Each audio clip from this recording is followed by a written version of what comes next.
आज हमारा टॉपिक है स्केलर और dot product of two vectors. तो मैथमेटिकली ये जो dot product of two vectors है वो किसके बराबर होता है? Magnitude of product of magnitude of two vectors. मेरे पास दो वेक्टर्स होंगे, ठीक है जी, उनका मैग्नीट्यूड लेना है, उनका प्रोडक्ट करना है। प्रोडक्ट मतलब मल्टीप्लाई करेंगे, और किसके साथ मल्टीप्लाई करेंगे? Cosine of angle between them. दो वेक्टर्स के बीच में जो एंगल होगा उसके साथ क्या करेंगे? मल्टीप्लाई। तो वो जो हमारे पास रिजल्ट आएगा ओवरऑल उसी को बोलेंगे डॉट और scalar product of two vectors. समझिएगा यहाँ। लेट अस सपोज मेरे पास एक वेक्टर है ए, ये ले लेते हैं हम ए वेक्टर, और एक है मेरे पास बी वेक्टर। अब इन दोनों को मैंने मल्टीप्लाई करना है, तो ये मल्टीप्लिकेशन का ही पार्ट है, ठीक है। तो इन दोनों को मल्टीप्लाई कैसे किया जाएगा? देखो, प्रोडक्ट का मतलब ही मल्टीप्लाई होता है, तो तभी बोल रहा हूँ मल्टीप्लाई। तो इनको मल्टीप्लाई करने का तरीका क्या है? मैंने क्या करना है, ए डॉट बी डालना है। नोटेशन इसकी कैसी है? डॉट के साथ लिखनी होती है। इसकी नोटेशन में डॉट आता है, ठीक है। तो ये डॉट है, मतलब डॉट प्रोडक्ट कर रहे हैं इन दोनों का। किसके इक्वल होता है? मैग्नीट्यूड लेना है ए का भी और बी का भी। अब यहाँ समझिएगा मैग्नीट्यूड क्या बोल रहा हूँ मैं। ए वेक्टर का मैग्नीट्यूड, मैग्नीट्यूड मतलब मॉडुलस, ये होता है ए का मैग्नीट्यूड। तो इसी को मैं सिंपल ए भी लिख दूं, कोई फर्क नहीं पड़ता। तो मैं सिंपली ए यहाँ पे राइट करूंगा, ठीक है। सिंपली ए लिख दो, कोई फर्क नहीं पड़ता है। तो ए का मैग्नीट्यूड मैं कैसे लिखूंगा? ए से, फिर लिखूंगा बी, और फिर जो दोनों के बीच में एंगल है उसका कोसाइन लेना है। ओवरऑल इस पूरे को सॉल्व करो, आपको ए डॉट बी का रिजल्ट मिल जाएगा। तो अब ये जो थीटा है ये क्या है? ये वाला एंगल, ये थीटा है। अब यही क्यों लिया? एंगल तो यहाँ से भी बनता है, ये भी तो एंगल है ना। तो आपने स्मॉलर एंगल लेना है हमेशा। दो वेक्टर के बीच में जो स्मॉलर एंगल होगा उसको कॉस के साथ मतलब लिख देना है, और तीनों को मल्टीप्लाई कर देना है। तो आपके पास जो रिजल्ट आएगा वो आएगा dot product of two vectors. तो ये आ गया इसका डेफिनेशन। अब देखो, इसके नाम में ही है स्केलर प्रोडक्ट। तो स्केलर प्रोडक्ट मतलब कि ए भी वेक्टर था, बी भी वेक्टर था, जब दोनों को मल्टीप्लाई करूंगा मेरे पास जो रिजल्ट आएगा वो वेक्टर में नहीं आएगा, स्केलर में आएगा। तो जो डॉट प्रोडक्ट होता है दो वेक्टर का वो हमेशा क्या होता है? Scalar. It is always scalar. ये हमेशा क्या आएगा? स्केलर आएगा। अब करते हैं इसकी प्रॉपर्टीज, ठीक है जी। नेक्स्ट हम प्रॉपर्टीज समझेंगे डॉट प्रोडक्ट की। नंबर 1, ए डॉट बी हमेशा बराबर होगा बी डॉट ए के। मतलब scalar product is commutative. Scalar product क्या होता है? कम्यूटेटिव होता है, पहली चीज।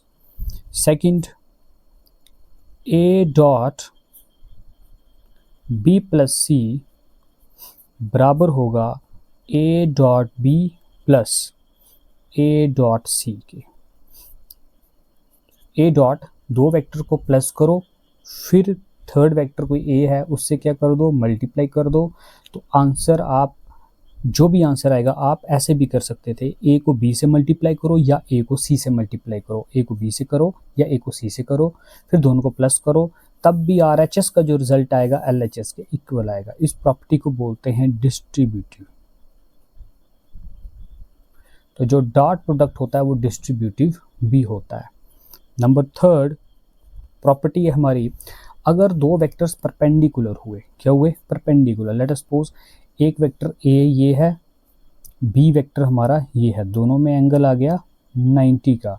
अगर इस तरीके की कंडीशन बनती है तो उस टाइम ए डॉट बी हमेशा 0 आएगा। देखिए, अब ए डॉट बी कैलकुलेट करूंगा मैं, ठीक है। ए का मैग्नीट्यूड, बी का मैग्नीट्यूड, मैं डेफिनेशन का यूज़ कर रहा हूँ। इसमें कॉस थीटा, थीटा मेरा कितना आ गया? 90 डिग्री, यहाँ डालेंगे 90। तो कॉस 90 कितना होता है हमारा? ये कॉस 90 है, ये तो 0 होता है।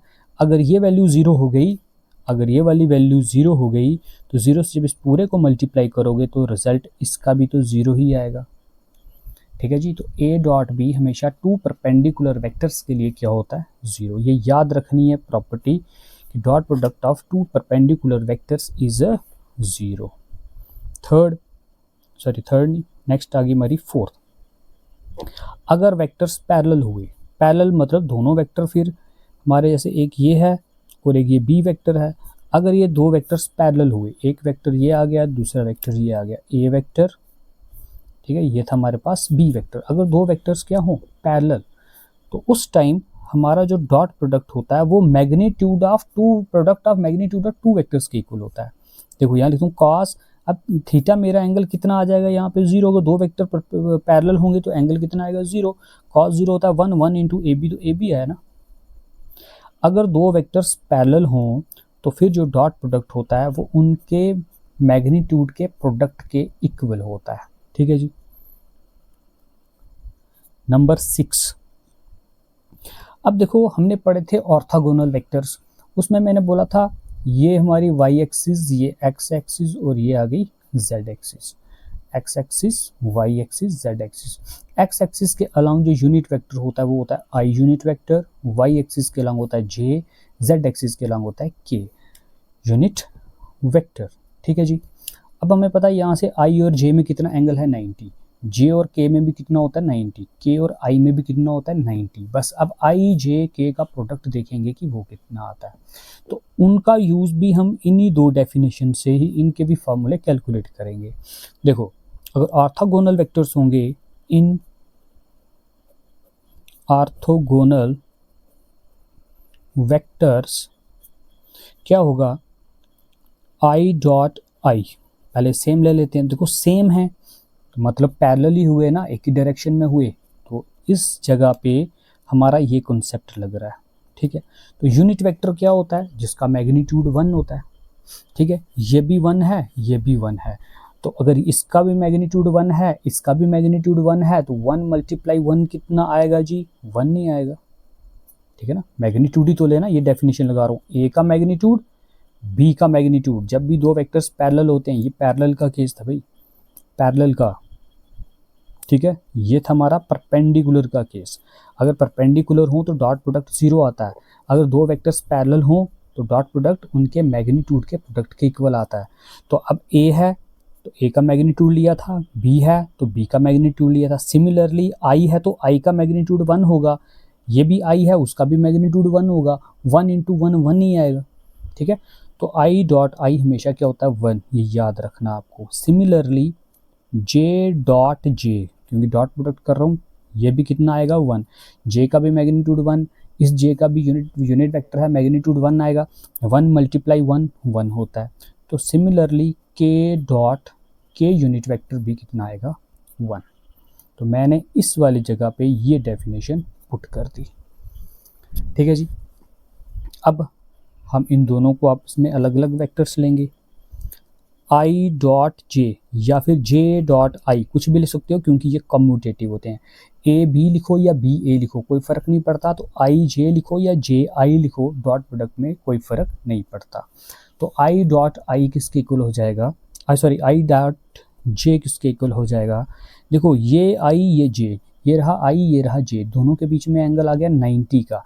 जब दो वेक्टर्स में एंगल 90 होगा तो दोनों का प्रोडक्ट कितना आएगा 0। आई डॉट जे कितना होगा 0। सिमिलरली जे डॉट के लिखो या रिवर्स भी लिख सकते हो, के डॉट जे भी लिख सकते हो, वो भी कितना आएगा 0। क्यों, जे और के में भी कितना एंगल है 90 का, ठीक है जी। सिमिलरली आई डॉट के लिख दो, आई को के से मल्टीप्लाई करोगे, दोनों में एंगल अभी भी 90 है, तो रिजल्ट कितना आएगा 0, ठीक है जी। तो ये था हमारे पास कुछ प्रॉपर्टीज़। एक प्रॉपर्टी और है वो भी डिस्कस करेंगे। 6th की, जब मेरे पास दो वेक्टर होंगे डॉट प्रोडक्ट में तो मैंने उनको मल्टीप्लाई कैसे करना है, ठीक है जी। नेक्स्ट प्रॉपर्टी देखें,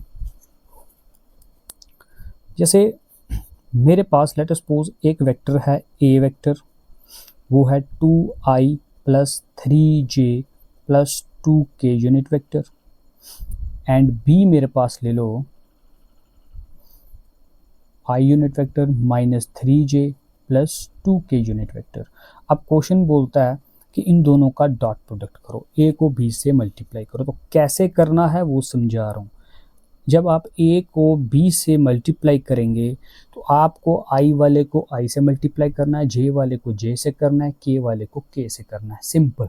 क्योंकि अगर मैं आई को जे से करूँगा तो आई डॉट जे ज़ीरो हो जाता है, तो वो आएगा ही रिजल्ट ज़ीरो। फर्स्ट वाले को के से करोगे तो भी ज़ीरो आएगा, सिंपल अलजेब्रा लगाओगे तो तब भी वही रिजल्ट आते हैं हमारे पास, ठीक है। तो जब भी आपने डॉट प्रोडक्ट निकालना है तो आई वाले को आई से मल्टीप्लाई, जे वाले को जे से, के को के से ही मल्टीप्लाई करना। देखो जैसे मैं यहाँ करता हूँ, ये और ये दो वेक्टर्स हैं, ठीक है, मल्टीप्लाई करेंगे। मैं लिख देता हूँ 2i + 3j + 2k, ये ए का वैल्यू, डॉट है बीच में। अब बी का वैल्यू लिखेंगे i - 3j + 2k unit vector, ठीक है। अब इन दोनों को जब मैं मल्टीप्लाई करूँगा, देखिए अब मल्टीप्लाई कैसे होगा। फर्स्ट वाले को फर्स्ट से, मतलब आई वाले को आई से करें, आई के साथ कुछ नहीं तो 1 होगा, ठीक है। 2 × 1 = 2, आई डॉट आई 1 होता है। 2 × 1 लिखना तो आप लिख सकते हो, मैं नहीं लिख रहा, ठीक है। फिर जे वाले को जे से करना है, ये भी जे वाला है, ये भी जे वाला है। 3 × 3 = 9, इसके साथ माइनस है तो -9 हो जाएगा। जे × जे 1 होता है, मल्टीप्लाई 1 यहाँ पे भी मैं डाल सकता हूँ, मैं नहीं लिख रहा। 2k को 2k से ही करना है, के वाले को के से करना है, जे को जे से करना है, आई को आई वाले से ही करना है। तो थर्ड है मेरा 2k × 2k, तो k × k 1 हो जाएगा, 2 × 2 = 4 हो जाएगा। तो अब जब मैं इसको सिंप्लीफाई करूँगा तो मेरे पास रिजल्ट आएगा 4 + 2 = 6, 6 - 3 - 9 - 3 रिजल्ट आ जाएगा। तो इस तरीके से हम डॉट प्रोडक्ट फाइंड करते हैं दो वेक्टर्स का।